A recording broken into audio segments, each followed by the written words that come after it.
Alright, so here's the frame connection, and you can see because this piece was a 1/4 inch wider than the frame. Frame's 2.5.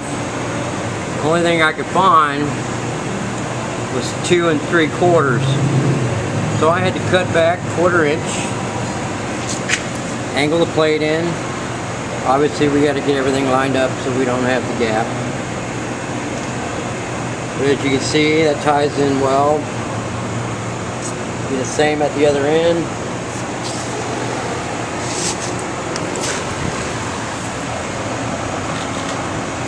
That kind of gives you an idea.